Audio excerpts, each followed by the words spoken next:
Academy में आप सभी का बच्चों एक बार फिर स्वागत है। तो आइए शुरुआत करते हैं बच्चों। आज जो हम लेकर आए हैं बच्चों क्लास 12th की 4th यूनिट, जिसका नाम है बच्चों केमिकल काइनेटिक्स, यानी कि रासायनिक बलगतिकी।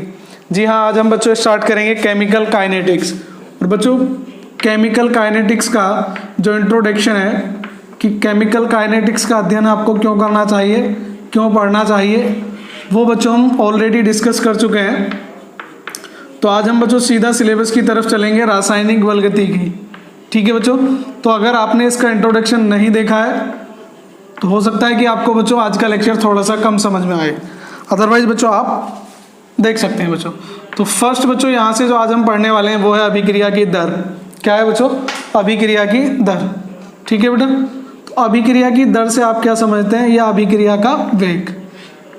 जो पहला पॉइंट बच्चों हम पढ़ने वाले हैं वो पढ़ने वाले हैं अभिक्रिया का वेग या अभिक्रिया की दर। इसे पढ़ते हैं बच्चों हम रेट ऑफ रिएक्शन। क्या पढ़ते हैं? Rate of A reaction. ठीक है, या rate of a chemical reaction, यानी कि रासायनिक अभिक्रिया की दर। तो बच्चों अभिक्रिया की दर से आप क्या समझते हैं ये आपको बताना है। तो बच्चों मैंने बताया था कि जब कोई एक रासायनिक अभिक्रिया होती है और रिएक्टेंट से कभी कोई प्रोडक्ट बनता है, तो बच्चों रिएक्टेंट की जो कंसंट्रेशन है, जो सांद्रता है, वो क्या होती है बेटा? सांद्रता क्या होती है? हमेशा डिक्रीज होती है। क्या होता है ये? डिक्रीज होती है, मतलब इनकी सांद्रता हमेशा घटती है बेटा। ठीक है, और प्रोडक्ट की सांद्रता जो है बच्चों समय के साथ साथ बढ़ती है। ये हम पहले ऑलरेडी डिस्कस कर चुके हैं बेटा। ठीक है, अब सांद्रता बढ़ती है या घटती है वो कैसे पता चलेगा? तो बच्चों मैंने आपको उदाहरण दिया था दूध और दही वाला, कि मान लीजिए पहले आपके पास दूध की अमाउंट ज़्यादा है और आप उसे दही में कन्वर्ट कर रहे हैं, तो धीरे धीरे क्या होगा बच्चों? दूध की मात्रा धीरे धीरे कम होती चली जाएगी और दही की मात्रा धीरे धीरे बढ़ती चली जाएगी समय के साथ साथ। तो इस प्रकार से हम ये कह सकते हैं बच्चों, जब रिएक्शन कंप्लीट हो जाएगी तो अभिकारक की सांद्रता घटती है और उत्पाद की बढ़ती है। तो इसी सांद्रता के पदों में हम अभिक्रिया का वेग निकालते हैं, मतलब एक यूनिट टाइम में, एकांक समय में अभिकारक या उत्पाद की सांद्रता में जो भी परिवर्तन होता है उसे क्या बोलते हैं बच्चों? हम अभिक्रिया की दर। तो ये टॉपिक बच्चों हम ऑलरेडी डिस्कस कर चुके थे, लेकिन चैप्टर की स्टार्टिंग बच्चों यहीं से होती है, यही सिलेबस का पॉइंट है। तो हम यहीं से स्टार्ट करेंगे कि एकांक समय में किसकी बच्चों? अभिकारक। एकांक समय में अभिकारक या उत्पाद की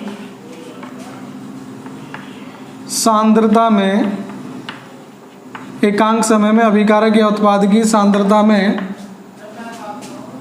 होने वाले परिवर्तन को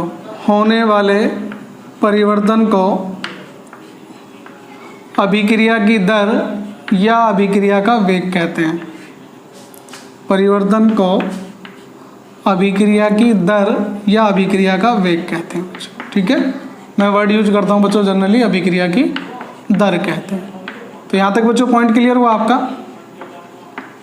मैंने क्या बताया था कि एक यूनिट टाइम में अभिकारक या उत्पाद की सांद्रता में जो परिवर्तन होता है, परिवर्तन बच्चों इसलिए लिखा है क्योंकि अभिकारक की सांद्रता तो टाइम के साथ साथ घटती है और जैसे जैसे टाइम इंक्रीज होता है उत्पाद की सांद्रता बढ़ती है, प्रोडक्ट्स जो आपका प्रोडक्शन है बच्चों वो इंक्रीज होता है। ठीक है, तो अब यहाँ से अगर आप फॉर्मूला बनाएं बच्चों, तो फॉर्मूला भी बिल्कुल सिंपल बनेगा बच्चों। क्या बनेगा? मान लीजिए बच्चों मैं यहाँ से लिख देता हूँ आपका। ठीक है बेटा, अब क्या लिखना है आपको? मान लीजिए मैंने लिखा अभिक्रिया की दर बराबर अभिक्रिया की दर। अभिक्रिया को दर को बच्चों मान लीजिए मैं R से डिनोट कर रहा हूँ फिलहाल के लिए, रेट। वो क्या होगी बच्चों? अभिकारक या उत्पाद की सांद्रता में परिवर्तन। अभिकारक या उत्पाद की सांद्रता में परिवर्तन। अभिकारक या उत्पाद की सांद्रता में परिवर्तन। ठीक है बेटा, और परिवर्तन में लगा समय। ठीक है बेटा, अगर आपको फॉर्मूला याद है तो आप फॉर्मूले से भी डेफिनेशन को बना सकते हैं, क्योंकि फॉर्मूला तो बच्चों हमें अंकित प्रश्न के लिए लर्न करना होगा। तो अगर हम समय को क्या करते हैं बच्चों? यूनिट कर दें। अगर हम समय को यूनिट कर दें तो डेफिनेशन क्या हो जाएगी बच्चों? एकांक समय में क्या होता है? अभिकारक या उत्पाद की सांद्रता में होने वाले परिवर्तन को अभिक्रिया की दर कहते हैं। ठीक है बच्चों, तो एकांक समय में अभिकारक या उत्पाद की सांद्रता में होने वाले परिवर्तन को अभिक्रिया की दर कहते हैं। ठीक है बच्चों, तो अभिक्रिया की दर का मात्रक, ये भी बच्चों हम ऑलरेडी डिस्कस कर चुके हैं। अभिक्रिया की दर का मात्रक बेटा, अब मात्रक बच्चों जो भी किसका होगा, सांद्रता का मात्रक होगा। किसका मात्रक होगा, सांद्रता। तो क्विलियन चैप्टर में हम पढ़ चुके हैं बच्चों, सांद्रता का मात्रक क्या होता है, मोल लीटर इनवर्स। क्या होता है बच्चों, मोल लीटर इनवर्स। ठीक है, अब परिवर्तन में लगा समय, समय को बच्चों अगर आप मिनट में लेते हो तो मिनट इनवर्स, और सेकंड में लेते हो तो सेकंड इनवर्स। यानी कि अभिक्रिया की दर का मात्रक होता है मोल लीटर इनवर्स और टाइम इनवर्स। या अगर समय सेकंड में ले लिया तो बच्चों क्या हो जाएगा, मोल लीटर इनवर्स और सेकंड इनवर्स। या मिनट में लेते हैं तो बच्चों क्या हो जाएगा, मोल लीटर इनवर्स और मिनट इनवर्स। ठीक है बेटा, तो ये हम ऑलरेडी डिस्कस कर चुके थे। आइए बच्चों इसको एक ग्राफ के माध्यम से समझते हैं कि ग्राफ के माध्यम से बच्चों कि क्या क्या परिवर्तन होता है। ठीक है बच्चों, आइए मैं आपको एक ग्राफ दिखाने का शो करता हूं बच्चों।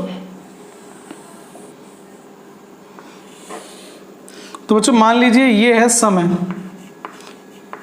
एक्स एक्सिस पे हम समय टाइम को डिनोट कर रहे हैं, और ये है बच्चों सांद्रण। क्या है, सांद्रण।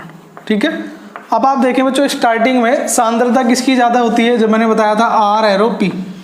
तो अभिकारक की सांद्रता क्या होती है बच्चों, स्टार्टिंग में ज़्यादा होती है। मान लीजिए अभिकारक की सांद्रता यहाँ पर है, तो बच्चों सांद्रता क्या होगी, धीरे धीरे धीरे धीरे आप देखेंगे तो अभिकारक की सांद्रता जो है बच्चों धीरे धीरे क्या हो जाएगा, घटेगी।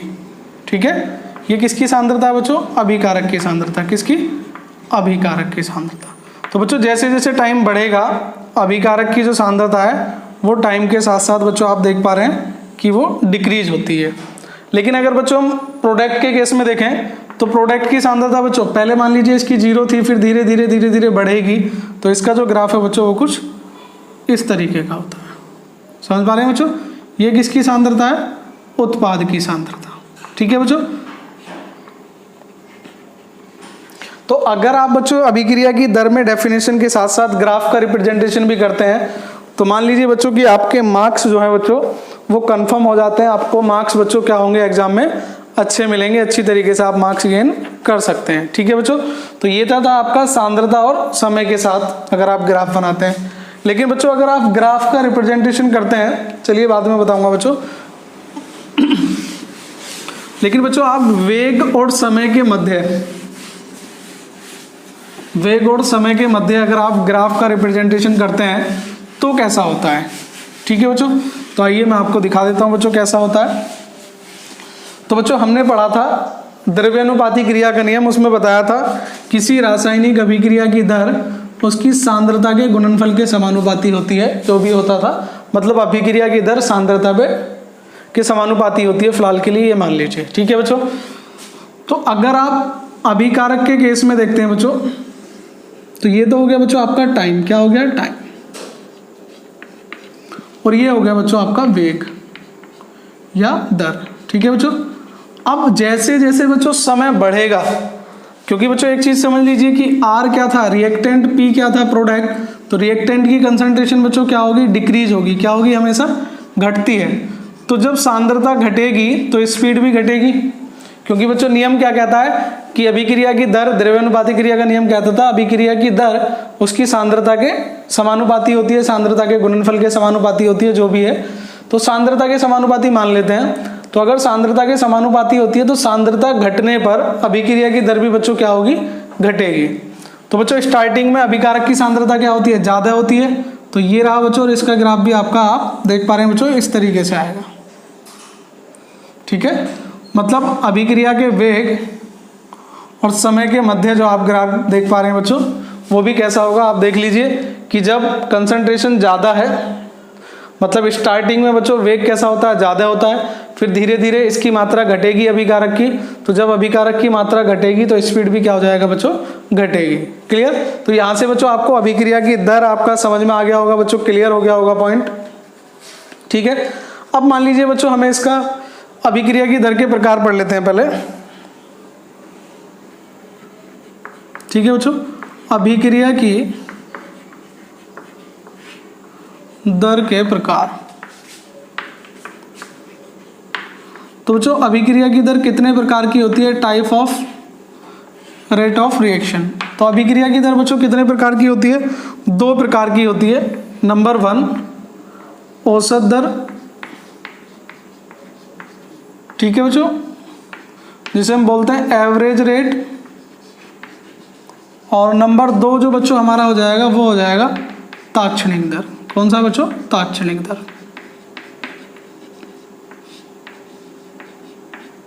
मतलब इंस्टेंट रेट। अब बच्चों इसे आप समझ लीजिए कि इंस्टेंट रेट क्या होती है और औसत रेट बच्चों क्या होती है, ठीक है। तो मान लीजिए बच्चों आप बाइक ड्राइव कर रहे हैं, तो बच्चों बाइक पे जो स्पीड होती है वो 2 तरीके की आप फाइंड आउट कर सकते हैं। पहली कि मान लीजिए बच्चों आपने ए से और डिस्टेंस की बच्चों बी तक, मतलब ए आपका घर है और आपका मान लीजिए बच्चों कॉलेज जो है वो दूर है, और यहाँ की जो दूरी है बच्चों मान लीजिए वो 150 किलोमीटर है। कितनी है बच्चों? 150 किलोमीटर, ठीक है। तो 150 किलोमीटर की दूरी आप तय करते हैं ए से बी तक जाने में, और मान लीजिए बच्चों 3 घंटे के टाइम में करते हैं। कितने घंटे के टाइम में करते हैं? 3 घंटे में, ठीक है। मतलब आप 150 किलोमीटर की दूरी 3 घंटे में तय करते हैं। तो बच्चों स्पीड कितनी आ जाएगी? 150/3, तो 3 पंजे 15, तो कितनी आ गई बच्चों? 50 किलोमीटर प्रति घंटा। आप समझ पा रहे हैं बच्चों कि आपने ए से बी तक की दूरी तय की और तय करने में बच्चों आपको 3 घंटे लगे, तो 3 घंटे के हिसाब से हमने स्पीड निकाली कितनी? 50। तो बच्चों आप मुझे ये बताइए कि जब आप बाइक ड्राइव कर रहे थे क्या आपकी स्पीड 50 ही थी? जो आपका मीटर होता है बच्चों बाइक का, स्पीडोमीटर जो होता है, क्या उसमें बाइक की स्पीड 50 ही आ रही थी? तो बच्चों आप देखेंगे कि किसी टाइम स्पीड क्या होगी बच्चों? ज़्यादा होगी, बीच में ट्रैफिक मिलेगा तो स्पीड कम होगी, ठीक है। और हाईवे पे चढ़ गए तो बच्चों स्पीड और थोड़ी सी ज़्यादा हो सकती है, ठीक है। ट्रैफिक में फंस गए बच्चों, रेड लाइट पे फंस गए तो बाइक रुक भी सकती है, स्पीड 0 आ जाएगी। लेकिन बच्चों यहाँ से ये समझने वाली बात है कि ए से जब बी गए तो कितने किलोमीटर गए थे? 150 किलोमीटर। कितना समय लगा? 3 घंटे।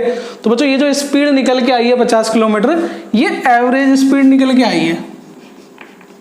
क्या निकल के आई है बच्चों? Average speed. अब आप समझ गए होंगे बच्चों एवरेज का मतलब क्या? औसत दर। तो औसत दर का क्या मतलब है बच्चों? औसत दर का मतलब है कि आप प्रारंभिक सांद्रण देख लीजिए और जिस समय के बाद 2 घंटे बाद, 3 घंटे बाद या 2 मिनट 4 मिनट बाद अगर आप सांद्रण देखते हैं तो मतलब उस बीच का अगर आप औसत निकालते हैं, समझ रहे हैं ना। जैसे ए से बी कन्वर्ट हुआ तो बच्चों स्पीड 50 थी या नहीं थी? कभी 40 थी, कभी 45, कभी 60, कभी 70, लेकिन एवरेज कितना आया था? 50। इसी तरीके से बच्चों औसत दर में क्या होता है? अभिक्रिया की जो दर है उनका क्या निकाला जाएगा बच्चों? एवरेज निकाला जाएगा। कैसे बच्चों? अभिक्रिया की दर टाइम के साथ साथ क्या होता है बच्चों? घटती है। मान लीजिए स्टार्टिंग में जो थी यहाँ पर वो 10 थी। कितनी थी? 10 मोल लीटर इनवर्स और सेकंड इनवर्स, ठीक है। यहाँ बच्चों टाइम मान लीजिए कितना है? 5 सेकंड। कितना है? 5 सेकंड। 5वें सेकंड पे बच्चों जो स्पीड थी वो थी 10 mole litre inverse second inverse. लेकिन 25वें सेकंड में बच्चों स्पीड जो हो गई इसकी, ठीक है बच्चों, स्पीड डिक्रीज हो गई, वो हो गई मान लीजिए 2 मोल लीटर इनवर्स और सेकंड इनवर्स, ठीक है। अब यहां से जब आप देखेंगे बच्चों क्या निकालेंगे? सांद्रता में परिवर्तन, स्पीड।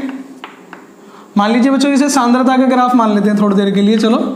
तो सांद्रता का अगर ये ग्राफ है तो पहले सांद्रता कितनी थी? 10 मोल लीटर इनवर्स, और बाद में कितनी होगी? 10 मोल लीटर, मतलब 2 मोल लीटर इनवर्स, ठीक है बच्चों। तो कितने सेकंड में हुआ बच्चों? पहले 5वें सेकंड का दिखाया गया था, फिर 25वें सेकंड में, मतलब 20 सेकंड का समय लगा। कितना लगा? 20 सेकंड का। और बच्चों इस सांद्रता में परिवर्तन कितना हो गया? 8 मोल लीटर इनवर्स। कितना हो गया? 8 मोल लीटर इनवर्स। तो यहां से आप स्पीड निकाल सकते हैं 8/20 मोल लीटर इनवर्स और सेकंड इनवर्स।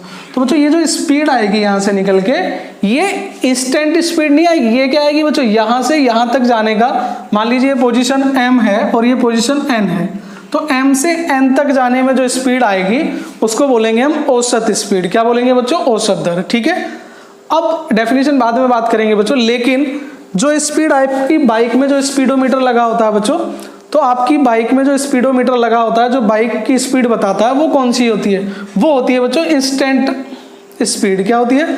Instant speed. मतलब जब बाइक आप चला रहे हैं, जब आप ड्राइव कर रहे हैं, उस टाइम आपकी बाइक की क्या स्पीड है। एवरेज कुछ नहीं निकालना बच्चों, जिस पॉइंट पे आप देखना चाहते हैं, आप मान लीजिए हाईवे पे चढ़ गए, तब अपनी स्पीड चेक करना चाह रहे हैं, तो जैसे ही आप मीटर में देखेंगे, स्पीडोमीटर में, तो आपको जो स्पीड दिखाई जाएगी वो क्या होगी बच्चों, तात्क्षणिक दर होगी।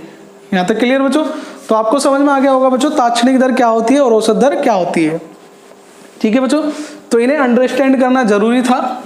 तो औसत दर में क्या है बच्चों, तो जो हमने डेफिनेशन लिखी थी किसकी बच्चों, अभिक्रिया की दर की, तो हम बात करेंगे बच्चों औसत दर की। किसकी? औसत दर की, मतलब एवरेज रेट ऑफ रिएक्शन, अभिक्रिया की औसत दर। तो अभिक्रिया की औसत दर से आप क्या समझते हैं वो आपको बताना है। तो बच्चों औसत का मतलब क्या हुआ, कुछ समय अंतराल लगेगा, मतलब कितना अंतर, 5 से और 25 के बीच का समय निकाला तो क्या हो गया, समय अंतराल। समय का क्या हो गया बच्चों, टाइम इंटरवल हो गया। तो डेफिनेशन में आ जाएगा किसी निश्चित समय अंतराल में। ठीक है बेटा, बाकी डेफिनेशन आपकी क्या रहेगी, सेम रहेगी। कैसे? अगर आप उस डेफिनेशन की तरफ जाएं तो किसी निश्चित समय अंतराल में अभिकारक या उत्पाद की सांद्रता में होने वाले परिवर्तन को। लेकिन बच्चों यहाँ पर इस बार क्या वर्ड यूज कर दिया मैंने, यहाँ पर टाइम इंटरवल की बात कर रहे थे कि 5 सेकंड से और 25 सेकंड के बीच, या 10 सेकंड से 20 सेकंड के बीच। तो बच्चों उस टाइम जो आएगी स्पीड वो क्या आएगी, औसत दर। तो आपको केवल एक शब्द ध्यान रखना है, डेफिनेशन बच्चों मैं तीनों की एक जैसी ही कराऊंगा। तो किसी निश्चित समय अंतराल में, डेफिनेशन वहीं चली जाइए बच्चों वापस, अभिकारक या उत्पाद की सांद्रता में होने वाले परिवर्तन को अभिक्रिया की औसत दर कहते हैं। क्लियर बच्चों? फॉर्मूला वही हो जाएगा, और जो फॉर्मूला हो जाएगा बच्चों उसमें नीचे जो आएगा, ठीक है, परिवर्तन में लगा समय अंतराल। बात वही है बच्चों, परिवर्तन में लगा समय अंतराल। मतलब यहां पर क्या होगा बच्चों, टाइम का इंटरवल होगा। मतलब मान लीजिए पहले t1 समय था, फिर कितना हो गया, t2 समय पूछ रहे हैं, तो डिवाइड में क्या आ जाएगा, t2 माइनस t1। मतलब 5वें सेकंड की बात करी, फिर 25वें सेकंड की बात करी, तो अंतर निकाल लिया। ठीक है, तो औसत दर में बच्चों एक वर्ड आएगा, किसी निश्चित समय अंतराल में अभिकारक या उत्पाद की सांद्रता में होने वाले परिवर्तन को क्या बोलते हैं बच्चों, अभिक्रिया की औसत दर कहते हैं। ठीक है बेटा, और फिर बात करते हैं बच्चों तात्क्षणिक दर की। किसकी बात करते हैं बच्चों, तात्क्षणिक दर की, मतलब इंस्टेंट रेट ऑफ रिएक्शन। क्या बोलते हैं बच्चों, इंस्टेंट रेट ऑफ रिएक्शन।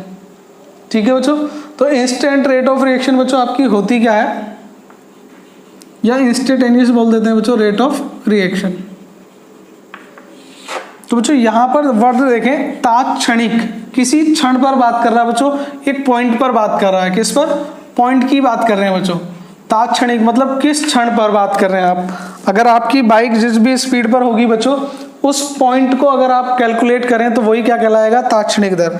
तो मतलब बच्चों डेफिनेशन में आपको किसी निश्चित समय अंतराल की जगह एक वर्ड ऐड करना बच्चों, किसी निश्चित क्षण पर, किसी निश्चित, यहीं से बच्चों वर्ड उठाया है, तात्क्षणिक मतलब क्षणिक मतलब क्षण, तो किसी निश्चित क्षण पर, किसी निश्चित क्षण पर।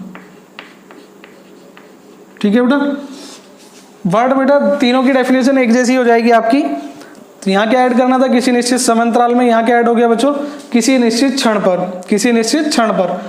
डेफिनेशन के वही वर्ड रहेंगे कि अभिकारक या उत्पाद की सांद्रता में होने वाले परिवर्तन को क्या बोलते हैं बच्चों, अभिक्रिया की तात्क्षणिक दर कहते हैं। क्या कहते हैं बच्चों, अभिक्रिया की तात्क्षणिक दर कहते हैं। यहाँ तक क्लियर?